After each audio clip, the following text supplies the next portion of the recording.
Voilà, c'est la 4e nuit et dans la nuit de Savoir et Nacht van de Kennis, il y a quelques classiques. Le carrousel des 15 minutes, la musique. Mais il y a aussi le débat animé par Philippe Van Parijs. Donc c'est maintenant qu'il va se tenir. Donc Philippe Van Parijs, je ne sais pas s'il y a encore besoin de le présenter, mais donc il est économiste et philosophe. Il officie à l'UCL et également à Oxford. Il est aussi connu pour la croisade, la défense qu'il fait de l'allocation universelle. C'est aussi un fervent défenseur de la place de Bruxelles, un avocat de cette région et aussi un défenseur de la mobilité dans cette ville. Il a été l'un des organisateurs du Picnic Brussels et du Piétonnier. C'est lui qui va vous présenter les différents participants au panel. Un panel qui est placé sous la thématique des réfugiés, avec ce titre un peu provocateur, les universités responsables des réfugiés. Donc je vais lui laisser la parole. Philippe Van Parijs est là et il va amener ses panélistes avec lui. Applaudissez-le.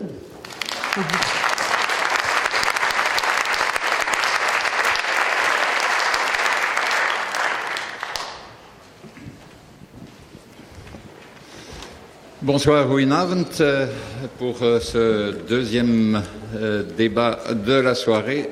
Nous avons comme thème les universités responsables des réfugiés, universiteiten en de verantwoordelijkheid voor vluchtelingen. Pour en discuter, nous avons Jori Lou Vertongen, que vous connaissez déjà, qui reprend son souffle, et donc qui est chercheur à l'Université Saint-Louis et membre fondateur d'un groupe de réflexion migration et lutte sociale dont il aura parlé. Nous avons ensuite Pauline Boninsegna, qui est étudiante en droit, en master en droit à l'ULB et qui est une membre active de la plateforme ULB Students with Refugees.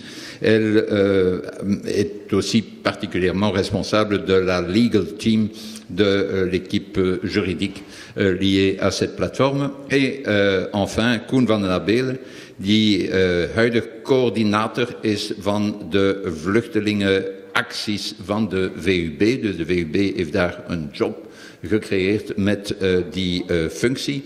Voordien is zij 12 jaar lang bij Médecins Sans Frontières geweest, in verschillende plaatsen in de wereld geleefd. En hij is ook algemeen directeur geweest van het Centrum Algemeen Welzijnswerk Mosaïque hier in Bruxelles. Bien, première question, simplement pour un peu situer les choses et voir les différences entre vos institutions respectives dans leur action face aux réfugiés. Qu'est-ce que vous avez fait dans ce domaine-là, en commençant par Pauline, depuis cette dernière crise des réfugiés, que fait-on à l'ULB? Bonsoir à tous. Moi, je vais parler au nom de la plateforme ULB Students with Refugees et non pas au nom de l'université, puisque peu de temps après la rentrée académique, on s'est réunis avec une poignée d'étudiants en assemblée pour discuter de la question de la crise de l'accueil qu'on pouvait constater à Bruxelles et notamment toutes les activités qui pouvaient y avoir autour du parc et comment on pouvait, nous en tant qu'étudiants, avec cette particularité en fait qu'on avait du temps, qu'on avait certaines capacités, certaines particularités. Comment est-ce que nous étudiants on pouvait donner un peu une petite aide dans cette crise de l'accueil. Peu de temps après le début des assemblées où on discutait de collecte de dons pour les enfants, aller donner des cours, faire de la sensibilisation au sein de notre université, on a directement été s'adresser à la plateforme citoyenne qui débordée nous a demandé une aide logistique, à savoir appeler les familles et pouvoir faire le relais entre les réfugiés qui avaient besoin avant leur premier rendez-vous à l'Office national des étrangers, avaient besoin d'un endroit où dormir, et les familles d'accueil. Donc ça a été pendant une semaine des call centers qui ont été organisés au sein de l'ULB pour rappeler les familles, s'assurer qu'il y ait des conducteurs qui conduisent les réfugiés du parc Maximilien jusqu'à les familles d'accueil, et à s'assurer que les conducteurs puissent les ramener lors de leur rendez-vous. Vous étiez environ combien d'étudiants de l'ULB impliqués dans tout ça? Au tout début, on était une trentaine, et puis au fur et à mesure du temps, ça de plus en plus ou de moins en moins? Ça a grandi. Notamment, on a très vite contacté les cercles folkloriques qui sont investis et ont apporté leur soutien matériel.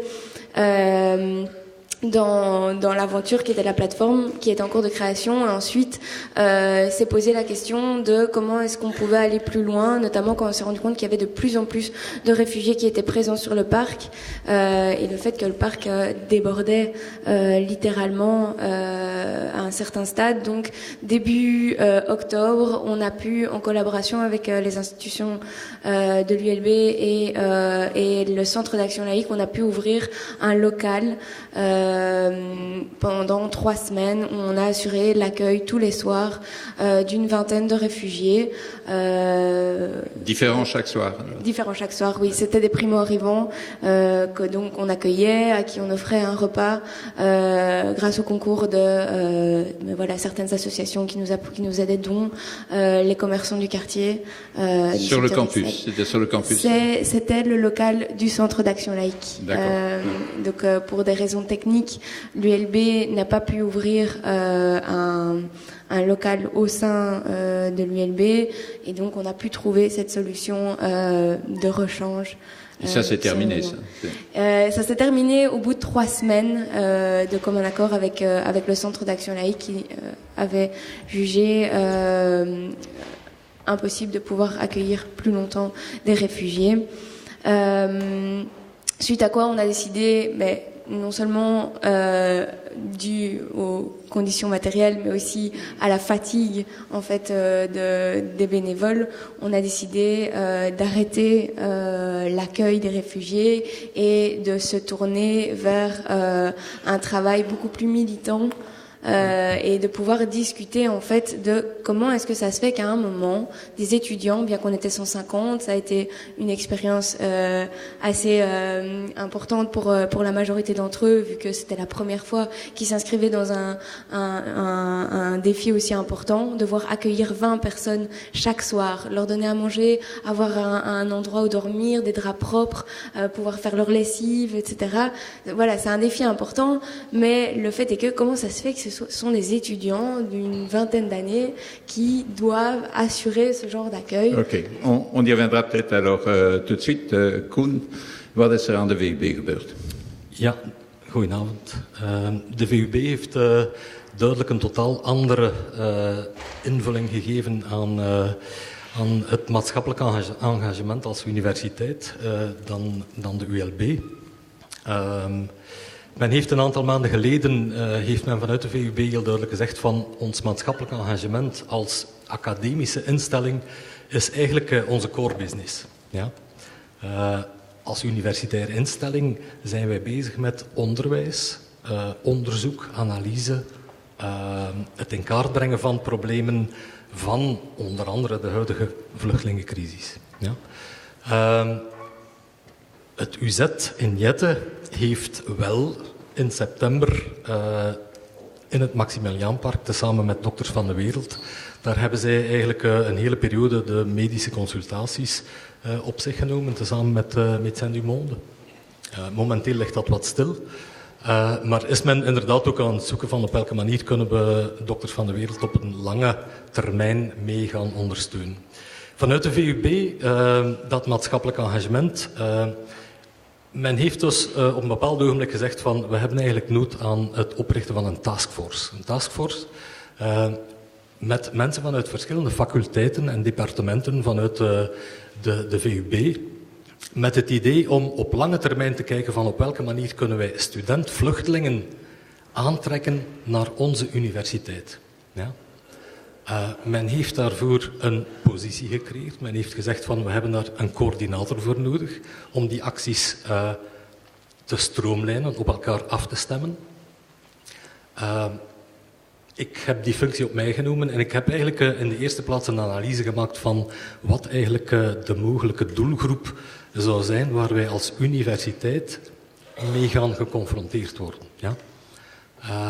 Ik ben toen eigenlijk eerst bij dienst Vreemdelingenzaken gaan spreken met de mensen die de interviews doen met de vluchtelingen die vandaag aanschuiven aan het Rogierplein. Ja? En toen bleek, na heel wat moeilijkheden om die enquêtes op te vragen, omdat men had zoiets van, dat is beroepsgeheim en dat is nationale veiligheid, niemand mag dat eigenlijk weten van wat die mensen ons zeggen tijdens het interview. Hè. Maar daar bleek toch heel snel uit die documenten dat 23% van de mensen die vandaag zich aanmelden, 23% daarvan zijn academisch geschoolde vluchtelingen. Zijn dus mensen met een hogere of academische opleiding.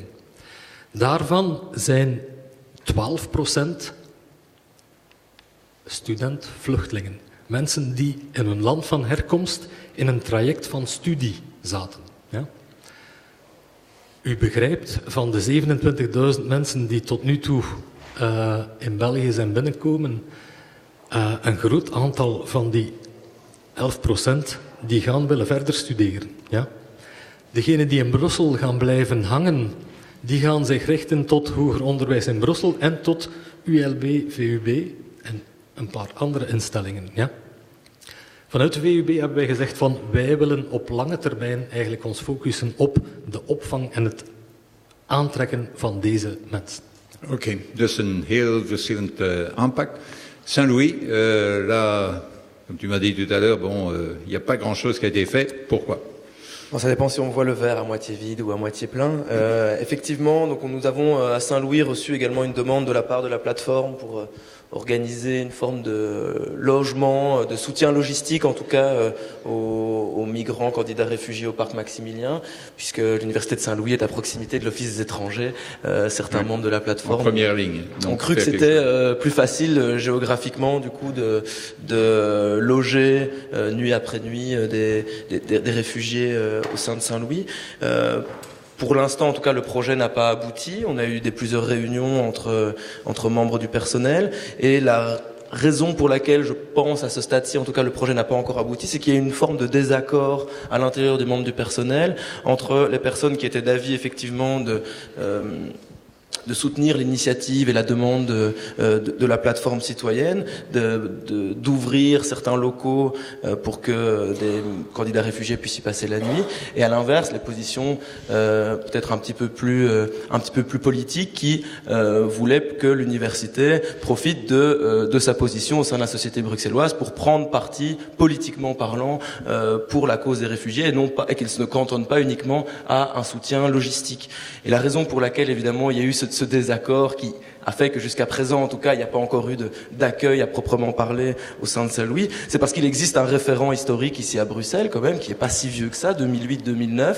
Plusieurs universités dans le pays, dont les 3 universités bruxelloises, VUB, ULB et Saint-Louis, ont accueilli plusieurs centaines de migrants sans papier, pas uniquement réfugiés, aussi beaucoup de sans-papiers clandestins. Et à ce moment-là, les occupations dans ces universités étaient des occupations de type politique. C'était des occupations qui revendiquait l'application, pour ceux qui s'en souviennent, de l'accord de gouvernement sur les attaches durables. À l'époque, c'était la ministre Annemie Turtelbaum, VLD, qui était en charge de la migration, qui refusait de sortir cet accord sur les attaches durables, qui avait prévalu à la formation du gouvernement le terme 1 à l'époque. Ça remonte, il n'y a pas si longtemps, mais ça remonte quand même. Et donc, en ouvrant ses portes à ces migrants sans papier, l'université avait pris clairement position contre le gouvernement pour l'application de l'accord sur les attaches durables, de l'accord qui avait prévalu à la formation du gouvernement. Donc je pense qu'il y a une série, parmi les membres du personnel, et j'en faisais pour le coup partie, une série de désaccords quant à un soutien à demi-teinte logistique et humanitaire de ces personnes, alors que l'université avait peut-être vocation à prendre position de manière plus forte, de manière plus politique, aux côtés de la cause des étrangers en général. Donc, ce qui fait que jusqu'ici... Pour l'instant, le verre est encore à moitié donc, vide. Donc, l'espèce d'aperçu global que ça donne, c'est que, au fond, ce sont essentiellement les étudiants, pas les membres du personnel dont tu as parlé, mais les étudiants de l'ULB qui se sont mouillés pour faire quelque chose. Au niveau des étudiants à la VUB, il n'y a rien eu d'analogue. Là-bas, c'est plutôt une initiative top-down à partir du rectorat pour dire il faut faire quelque chose pour accueillir, pour attirer les... Nee, ik denk, er is, op dat vlak is er wel een samenwerking tussen ULB en VUB. Elke vrijdagmorgen gaan de studenten van de VUB Students with Refugees, gaan tezamen met de mensen van de studenten van de ULB naar het Maximiliaanpark ontbijt gaan brengen. Ja, men blijft er eigenlijk een hele voormiddag om activiteiten te doen. Daarnaast is het ook wel zo dat wij vandaag bezig zijn met een aanwervingscampagne van een 10-tal academisch geschoolde vluchtelingen. Van de mensen die dus ondertussen hun papieren bijna gekregen hebben.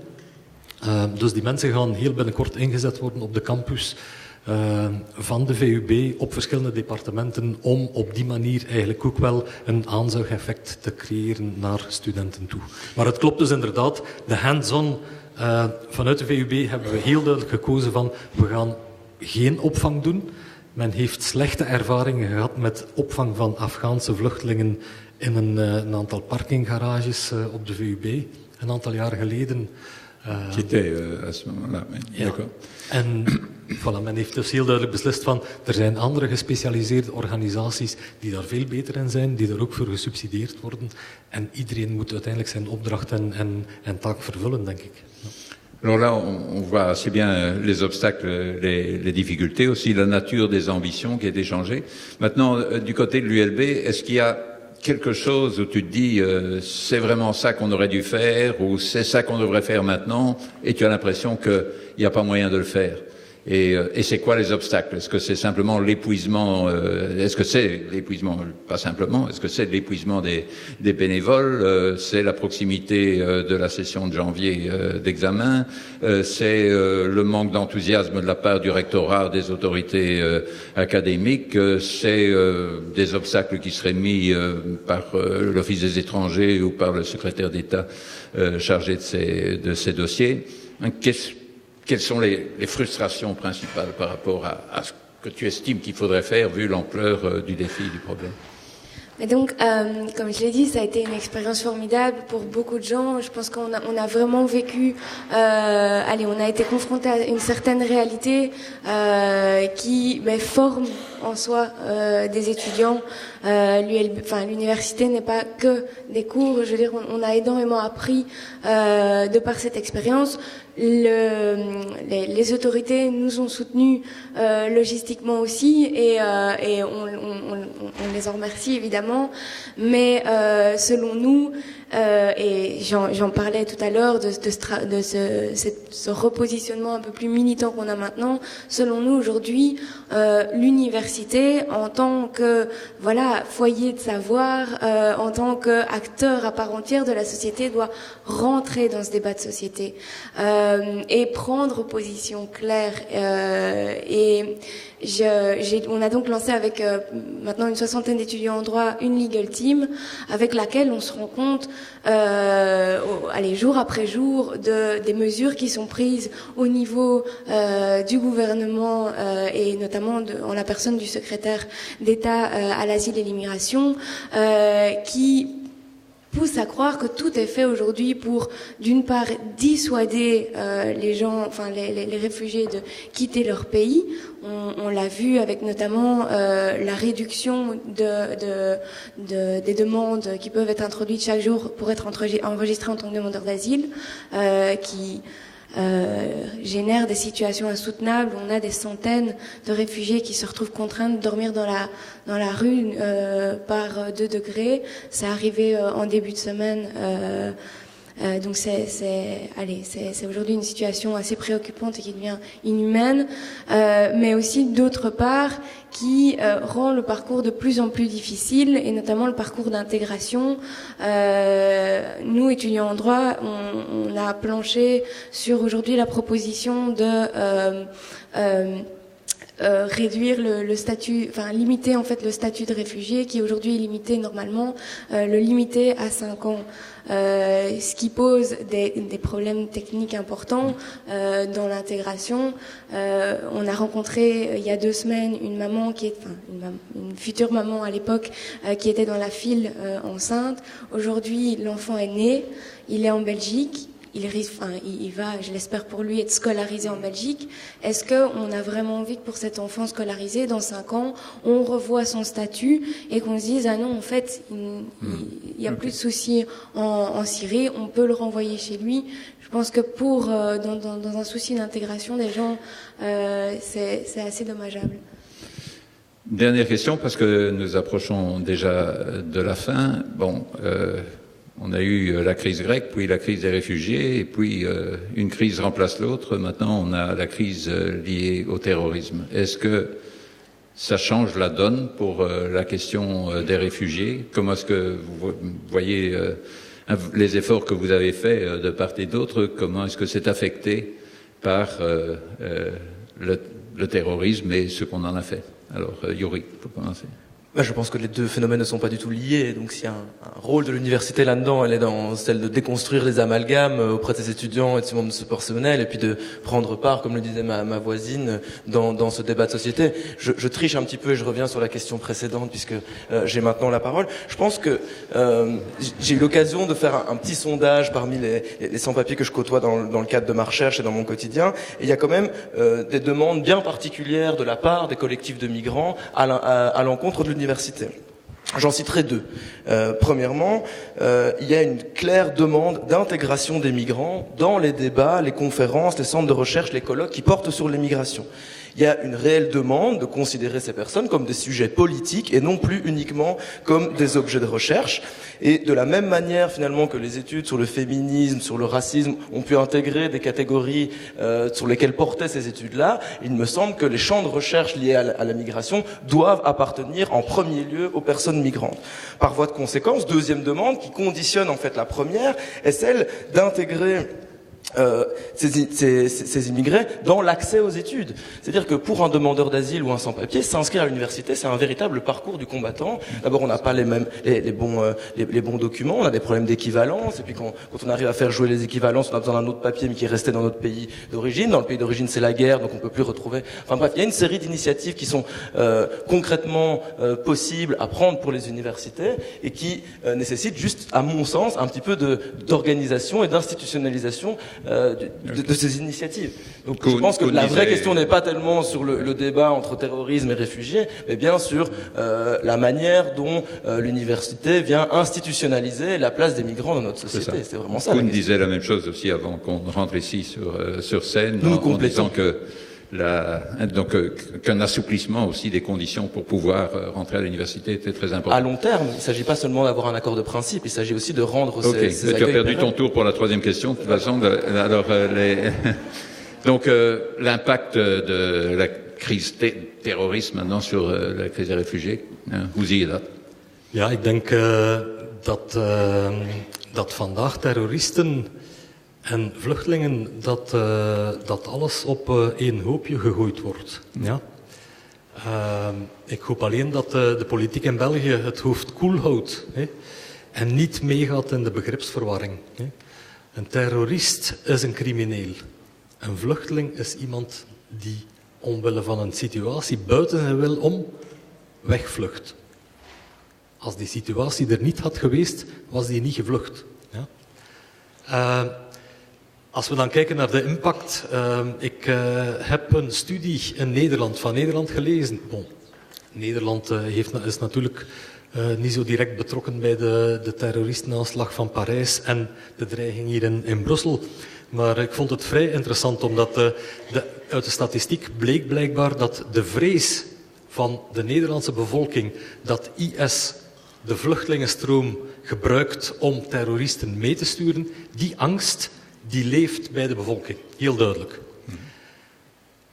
De solidariteit naar de vluchtelingen toe, daarentegen, daar is blijkbaar niks aan gewijzigd. Men is eigenlijk vastberadener dan ooit om te zeggen van die mensen hebben onze solidariteit nodig, die hebben onze gastvrijheid nodig. We zijn bereid om daar ons ten volle voor in te zetten. Ik hoop dat we in België op eenzelfde manier en eenzelfde reactie kunnen aanhouden als in Nederland.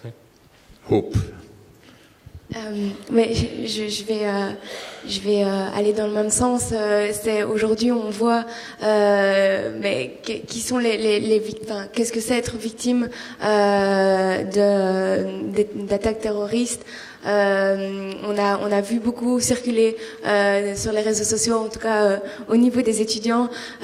Beaucoup de gens disaient, tiens, voilà, les gens qui arrivent aujourd'hui ne font que fuir la terreur et la violence instaurée dans les pays du Moyen-Orient. Et aujourd'hui, je pense que, notamment dans le débat sur le rôle de l'université, c'est abonder dans ce sens au maximum, voilà, écrire, parler, bien sûr reconnaître la peur du citoyen et l'envie du citoyen d'une mesure de sécurité, mais aussi pouvoir apporter une lumière sur qu'est-ce que c'est aujourd'hui être un réfugié, d'où viennent les réfugiés d'aujourd'hui et le fait qu'ils fuient en fait la terreur qu'essaye d'instaurer ISIS dans ces pays-là. Et je voulais juste brièvement remettre un peu aussi en question la réaction européenne de toujours plus de fermeture et toujours plus de rigidité avec les réfugiés qui arrivent aux frontières de l'Europe. Ce n'est que jouer au final le jeu d'ISIS qui cherche justement à toujours plus semer le doute, semer le chaos dans notre continent aussi. Du coup, voilà, j'invite vraiment les universités à abonder dans le sens de plus de solidarité avec les victimes, tout comme nous en fait du terrorisme. Voilà, il me reste simplement 1 minute pour dire quelque chose qui me semble important ce soir. Béatrice Delvaux l'a déjà dit en entrant tout à l'heure, c'est important de pouvoir faire ce qu'on est en train de faire ici ce soir, c'est-à-dire de montrer d'une certaine manière que nous n'avons pas peur d'une série de choses. Alors, il paraît, si ce n'est pas, si rien ne change, que nous aurons l'occasion ce dimanche de montrer que nous n'avons pas peur en manifestant.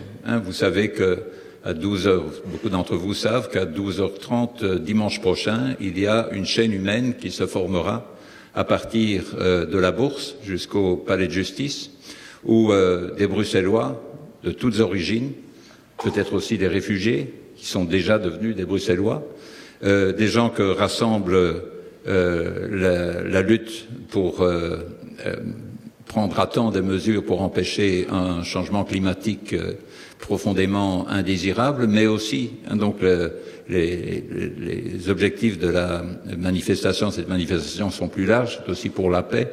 Donc c'est vraiment très important que nous puissions nous retrouver ensemble pour dire que nous n'avons pas peur. Nous n'avons pas peur d'accueillir des réfugiés à Bruxelles. Nous, Bruxellois, nous n'avons pas peur de ça.